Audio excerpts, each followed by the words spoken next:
مجھے ایک بات یاد آئی، میں پڑھ رہا تھا ہمارے بزرگوں میں حضرت مولانا پیر ذوالفقار احمد نقشبندی دامت برکاتہ العالیہ کے بارے میں، وہ کہتے ہیں آج سے 35 سال پہلے میں نے نظر چیک کروائی تو 2.5 نمبر، کتنے نمبر کی اینک؟ 2.5 نمبر کی اینک لگ گئی، نظر بڑی خراب۔ ڈاکٹروں نے کہا اینک اتارو گے تو چند سالوں میں بالکل ختم ہو جائے گی۔ 2.5 نمبر کی اینک لگ گئی۔ کہتے ہیں ایک مرتبہ وضو کرتے ہوئے چشمہ اتار رہا تھا، ہاتھ سے چھوٹا، نیچے گرا، شیشہ ٹوٹ گیا۔ کہتے ہیں میں نے اسی وقت دعا مانگی، یا اللہ تیرے حبیب صلی اللہ علیہ وسلم کی سنت مسواک کبھی نہیں چھوڑوں گا، اللہ پکا وعدہ کرتا ہوں مسواک نہیں چھوڑوں گا، میری بینائی ٹھیک کر دے۔ فرماتے ہیں وہ دن اور آج کا دن میں نے اس کے بعد اینک لگائی ہوئی، وہ اب بھی اینک نہیں لگاتے، کچھ پڑھنا ہو تو پھر لگا لیتے ہیں ورنہ عام معمول میں اینک نہیں لگاتے۔ اور فرماتے ہیں اس کے بعد سے میں نے کئی مرتبہ چیک کرائی، 35 سال پہلے کروائی تھی 2.5 نمبر خراب تھی، اور اب چیک کرواتا ہوں تو بالکل ٹھیک ہے۔ یہ ہے مسواک کی برکت۔ نبی پاک صلی اللہ علیہ وسلم نے فرمایا کہ مسواک کے 70 سے زیادہ فائدے ہیں، اور آخری فائدہ یہ ہے جو مسواک کو اپنا لیتا ہے اس کو مرتے وقت کلمہ نصیب ہوتا ہے۔ آپ ذرا غور کریں، طبی لحاظ سے بھی حکیم صاحب بیٹھے ہیں ان سے پوچھ لیں طبی لحاظ سے مسواک کے کیا فائدے ہیں۔ دانت صاف کریں گے اور اسی طرح داڑھوں کو صاف کریں گے، کسی قسم کی اندر وہ جراثیم نہیں رہیں گے، اور وہ اندر سے معدہ بالکل ٹھیک رہے گا۔ معدہ ٹھیک ہے، انسان کو جگر ٹھیک ہے تو پورا انسان ٹھیک ہے۔ یہ کلی کے فائدے۔ ہم ناک میں پانی ڈالتے ہیں وضو کرتے ہوئے، آپ نے کبھی غور نہیں کیا کہ اس کے فائدے کیا ہیں؟ اللہ رب العزت نے سانس لینے کے لیے اندر پھیپڑوں کا سسٹم بنایا۔ جب سانس لیتے ہیں نا تو یہ انسان کے جو پھیپڑے ہیں کھلتے ہیں بند ہوتے ہیں، کھلتے ہیں بند ہوتے ہیں۔ اگر ناک کے ذریعے سے ہوا اندر جائے تو اس کے ذریعے سے بہت کچھ اندر جا سکتا ہے، لیکن اللہ نے وہ گرد و غبار اور مٹی دھول وغیرہ کو روکنے کے لیے ناک میں فلٹر سسٹم لگایا بالوں کا۔ ان بالوں کے ذریعے سے مٹی گرد و غبار رک جاتا ہے، اندر پھیپڑوں میں نہیں جاتا۔ اور پھر جب دن میں 5 مرتبہ وضو کرتے ہیں، ناک میں پانی ڈالنے کا حکم ہے یا نہیں ہے؟ تو اس کا مطلب دن میں کتنی مرتبہ فلٹر صاف کرتے ہیں؟ کیوں آصف صاحب؟ اگر فلٹر صاف نہ کریں تو اے سی خراب ہوتا ہے کہ نہیں ہوتا؟ پیچھے مٹی گرد و غبار لگتا ہے کہ نہیں لگتا؟ آپ خود کہتے ہو کہ بار بار فلٹر صاف کرنا چاہیے تاکہ اے سی خراب نہ ہو۔ یہ ناک کا فلٹر دن میں 5 مرتبہ صاف کرنا چاہیے تاکہ انسان کے پھیپڑے خراب ہوں۔ انسان موت ہوتا ہے، ڈاکٹروں سے پوچھو اگر منہ کو بار بار ہم نہ دھوئیں تو کیا ہوتا ہے؟ وہ کہتے ہیں تمہارے مسام بند ہو جائیں گے۔ آج نائیوں کے پاس جا کر، بیوٹیشن کے پاس جا کر کبھی مساج اور کبھی فیشل اور کیا کچھ کروا کے گھنٹوں وقت لگاتے ہیں، لیکن ہم تھوڑا سا وقت لگا کے اپنے منہ کو دھو لیں۔ ارے منہ کو دھونے کے ساتھ ہمارے ہر قسم کی بیماریوں سے بھی محفوظ ہو جائیں گے اور اللہ کی طرف سے چہرے پہ نور بھی اترے گا۔ ہم پاؤں دھوتے ہیں، ڈاکٹروں سے پوچھیں، میں تو کہتا ہوں ڈاکٹروں سے پوچھیں، وہ تحقیق کر کے آج بتلاتے ہیں۔ میرے پیغمبر نے 1400 سال پہلے بتلا دیا۔ ڈاکٹر کہتے ہیں پاؤں کو صاف ستھرا رکھیں ورنہ شوگر ہو سکتی ہے، اور شوگر کی وجہ سے پاؤں پہ زخم بن گیا ٹھیک بھی نہیں ہوگا۔ ہوتا ہے کہ نہیں ہوتا؟ اگر زخم بن جائے نا شوگر والے کو، اس کے زخم ٹھیک نہیں ہوتے، پھٹتے چلے جاتے ہیں۔ اور ڈاکٹروں نے کہا ہے کہ اگر پاؤں کی انگلیوں کے دوران انگلی ساتھ چپکے رہنے کی وجہ سے بیچ کی کھال گل جاتی ہے اور یہ نقصان دہ ہے انسان کے لیے، اسی لیے میرے پیغمبر نے فرمایا وضو کرو تو پاؤں کی انگلیوں کو بھی خراب کر دیا کرو تاکہ بیماریوں سے محفوظ ہو۔ نبی پاک صلی اللہ علیہ وسلم نے فرمایا مسجد کے بارے میں، فرمایا صحابہ بتلاؤ مسجد کا پڑوسی کون ہے؟ بتاؤ مسجد کا پڑوسی کون ہے؟ آپ میں سے ہاتھ کھڑا کریں ذرا جو مسجد کا پڑوسی ہے، جو مسجد کا پڑوسی ہے۔ ماشاءاللہ کافی سارے ساتھی ہیں۔ اب حضور کا جواب سنیں، حضور کا جواب سنیں۔ نبی پاک صلی اللہ علیہ وسلم نے فرمایا مسجد کا پڑوسی وہ نہیں ہے جو مسجد کے قریب رہتا ہے، مسجد کا پڑوسی وہ ہے جو مسجدوں کو آباد کرتا ہے۔ قریب رہنا ٹھیک ہے، اچھی بات ہے، مسجد کی برکات حاصل ہوتی ہیں، لیکن خالی قریب رہنا بخشش کے لیے کافی ہو جائے گا؟ بولو، خالی قریب رہنا بخشش کے لیے اگر کافی ہو جاتا تو ابو جہل کی بخشش ہو جانی چاہیے۔ ابو جہل کا گھر حضور کے گھر کے سامنے تھا، ابو جہل مکہ میں رہنے والا تھا، ابو لہب مکہ میں رہنے والا تھا، لیکن بخشش قریب ہونا مانتے ہیں برکت کی بات ہے، نسبت کی بات ہے، لیکن یہ بخشش کا معیار ہے۔ تو حضور کیا فرما رہے ہیں؟ مسجد کا پڑوسی کون ہے؟ بولو بولو، جو مسجد کا پڑوسی کون ہے؟ جو مسجدوں کو آباد کرنی چاہیے کہ نہیں کرنی چاہیے؟ مسجدوں کو آباد کریں، مسجدوں کو آباد کریں۔ یہ ہسپتال کلینک سارے ویران ہو گئے، یا کیا خیال ہے ہسپتال آباد کرنے؟ وہ ایک بتلا رہی تھی کہ وہ لیڈیز پارک میں ایک عورت آواز لگا رہی تھی، لیڈیز پارک میں ایک عورت آواز لگا رہی تھی، پارکوں کو آباد کرو، ہسپتالوں کو ویران کرو، پارکوں کو آباد کرو، ہسپتالوں کو ویران کرو۔ ہم کہتے ہیں مسجدوں کو آباد کرو، مسجدوں کو آباد کرو، ہسپتال کلینک سب یہ ویران ہو گئے۔ آج ہر جگہ پہ رش ہے یا نہیں ہے؟ روڈ پہ چلے جاؤ بھرے پڑے ہیں، کسی سیرگاہ پہ چلے جاؤ یوں لگتا ہے آج کوئی خاص دن ہے، اور سارے آج ہی آئے ہوئے ہیں، لیکن یہ ہر جگہ کا ہے اور روز کا معمول ہے۔ لیکن ایک جگہ ہے جو ویران پڑی ہے، ارے ان کو آباد کرو۔ میرے پیغمبر نے فرمایا مسجد کا پڑوسی وہ ہے جو مسجد کو آباد کرنے والا ہے۔ اور آباد کیسے ہوتی ہے وہ بھی بتلا دیتا ہوں۔ فرمایا مسجد آباد ہوتی ہے زیادہ وقت مسجد میں گزارنے سے۔ یہ ساری حضور کی حدیثیں سنا رہا ہوں۔ میرے پیغمبر نے فرمایا مسجد آباد ہوتی ہے زیادہ وقت مسجد میں گزارنے سے۔ اور آج ہم اپنے بارے میں غور کر لیں، ہمارا زیادہ وقت کہاں گزرتا ہے؟ مسجد میں یا بازار میں، مسجد میں یا فضول جگہ پر؟ ارے مسجد میں جا کر تو ہمارا دل لگتا ہی کوئی نہیں ہے، ہم بالکل اس وقت جاتے ہیں جس وقت نماز کھڑی ہونے والی ہوتی ہے، اور جو ہی سلام پھرتا ہے بعض لوگ تو دعا بھی نہیں مانگتے، فوراً باہر آ جاتے۔ ہمارا دل مسجد میں کیوں نہیں لگ رہا؟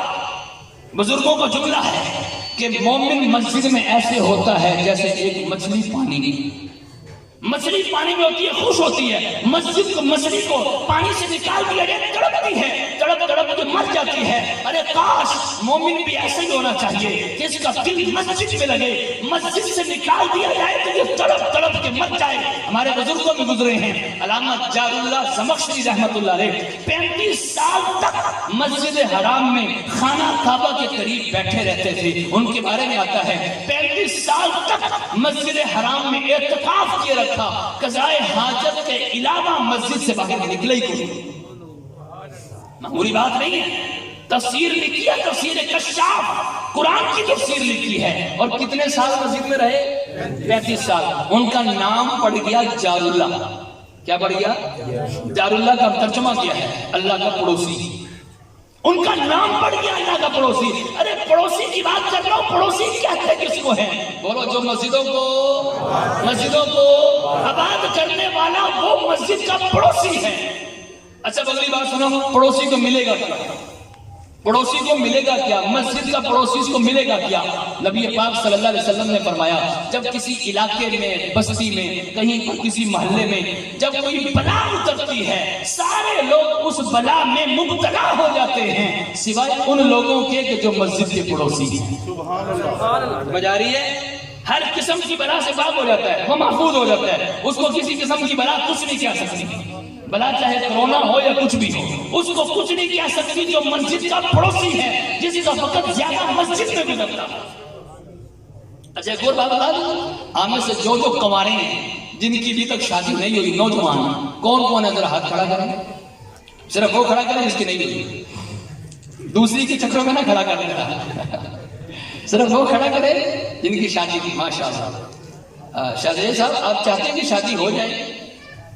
ابھی نہیں چاہتے، ویسے چاہتے تو ہے نا کہ ہو جائے ہیں، تو پھر ایک طریقہ بتلا دوں، بزرگوں کا لکھا ہوا طریقہ، عاقب صاحب بزرگوں کا لکھا ہوا طریقہ کہ اگر کوئی شخص چاہتا ہے جس کی شادی نہیں ہو رہی اور اس کی شادی میں کوئی رکاوٹ ہے، آج بالکل ٹھیک ٹھاک بندہ جعلی پیروں کے پاس جا کر ان کو کہہ دو ہماری شادی نہیں ہو رہی، ذرا ہاتھ تو دیکھ کر بتاؤ، وہ خام خواہ کیا دیں گے تمہیں کوئی رکاوٹ ہے، فلاں نے کتنی طاقت کا جادو کر رکھا ہے، اور ہم یہ بھی بتا دیں گے کہ کس نے کیا، سب جھوٹ اور خراب ہے۔ اگر کسی کی شادی نہیں ہو رہی، شادی میں کسی قسم کی رکاوٹ ہے، بزرگوں کا لکھا ہوا نسخہ بتانے لگا ہوں، فرمایا کہ اس کو چاہیے مسجد میں جا کر جھاڑو دیا ہے۔ یہ مسجد کی جھاڑو معمولی چیز نہیں ہے، بہت بڑی چیز ہے۔ فرمایا کہ جو شخص مسجد کی صفائی کرتا ہے اور اس کا جو کوڑا مٹی گرد و غبار دھول اکٹھا ہوتا ہے، یہ جنت میں اس کی حور کا مہر ہوگا۔ اس کی حور کا مہر کیا ہوگا؟ مسجد کا وہ جو دھول مٹی گرد و غبار یہ حور کا مہر ہوگا۔ بس آخری بات کہہ کے بات ختم کرتا ہوں۔ ایک مسجد کا متولی تھا، اس کا انتقال ہو گیا، کسی نے بعد میں خواب میں دیکھا، پوچھا کیا بنا؟ فرمایا کہ بس اللہ کے سامنے حاضری ہوئی، مجھ سے کوئی بات نہ ہوئی، گھبرا رہا تھا کہ میں کیا جواب دوں۔ اب اللہ کے سامنے حاضری معمولی بات تو نہیں ہے۔ حضرت علی المرتضیٰ جب نماز کے لیے کھڑے ہوتے، بلکہ جب نماز کے لیے گھر سے چلتے، چہرے کا رنگ بدل جاتا تھا۔ کسی نے پوچھا اے علی آپ کے چہرے کا رنگ کیوں بدل جاتا ہے اذان کی آواز سن کے؟ فرماتے ہیں تمہیں نہیں پتا کس ذات کے سامنے حاضری ہونے لگی ہے اس لیے میرے چہرے کا رنگ بدل جاتا ہے۔ تو مسجد کے متولی اللہ کے سامنے حاضری ہوئی، اب جواب کوئی نہیں بن رہا کہ میں جواب کیا دوں۔ اتنے میں ایک مسجد سامنے کر دی جاتی ہے جس کا وہ متولی تھا۔ فرشتہ وہاں سے مٹی اٹھاتا ہے، مسجد کی مٹی اٹھا کر اس کے نامہ اعمال میں ڈال دیتا ہے، اور وہ نیکیوں والے پلڑے میں جب مٹی ڈالی جاتی ہے وہ پلڑا جھک جاتا ہے، گناہوں والا پلڑا اوپر ہو جاتا ہے، جس کی وجہ سے اس کی بخشش کا اعلان ہو جاتا ہے۔ تو آج کے درس قرآن میں، آج کے پروگرام میں کافی مرد حضرات ہمارے طبقوں سے زیادہ آئے بیٹھے الحمدللہ، اور خواتین بھی کافی تعداد میں آئی رہتی ہیں۔ یہ عزم کر کے جائیں کہ نماز جماعت کی بھی نہیں چھوڑ۔ نبی پاک صلی اللہ علیہ وسلم کے زمانے میں منافق بھی جماعت کی نماز ہے۔ منافق میں مومن کی بات نہیں کرتا، ہم تو مومن ہیں، ہم تو مسلمان ہیں۔ پیغمبر کے زمانے میں منافق بھی جماعت کی نماز نہیں چھوڑتا تھا، مسجد میں جماعت کی نماز پڑھتا تھا۔ نبی پاک صلی اللہ علیہ وسلم دنیا سے جانے کا وقت قریب ہے، حضور بیمار ہیں، دو صحابہ کے سہارے، کندھوں کا سہارا لیتے ہوئے حضور نماز پڑھنے کے لیے آئے، اور صحابی حضرت امی عائشہ فرماتی ہیں کہ حضور کی ٹانگیں کھسک رہی تھی، حضور بیمار تھے، دائیں طرف عباس تھے، بائیں طرف علی تھے، ان دونوں صحابہ کے کندھوں پہ سہارا لے کر ہمارے پیغمبر نماز کے لیے آ رہے ہیں، ٹانگیں کھسکتی ہوئی آ رہی ہیں، لیکن پیغمبر نے نماز بولو پیغمبر نے نماز ہے۔ اسی محلے کا ایک شخص ہے، مجھے کسی نے اس کے بارے میں بتلایا کہ جب اس کو دین کی دعوت دی، ارے سنیے ذرا، جب اس کو نماز کی دعوت دی کہ نماز پڑھا کر، اس نے آگے سے جواب دیا میں کون سا گناہ گار ہوں جو میں نماز پڑھوں؟ کہنا میں نے کیا گناہ کر دیا جو میں نماز پڑھوں؟ ارے یہی تو گناہ ہے کہ یہ جس طرح کی بات کہہ رہے ہیں، یہ لگتا تو یہ جیسے کفریہ بات ہے کہ نہیں ہے؟ یہ تو کفریہ بات ہے۔ وہ کہتا میں نے کون سا کوئی گناہ کیا کہ میں نماز پڑھوں؟ ارے نبی پاک صلی اللہ علیہ وسلم گناہوں سے پاک تھے، ارے حضور تو جنتی، جو حضور کے طریقے پر چلے خدا کی قسم وہ بھی جنتی۔ پیغمبر نے نماز نہیں چھوڑی، بیماری کی حالت میں نماز نہیں چھوڑی۔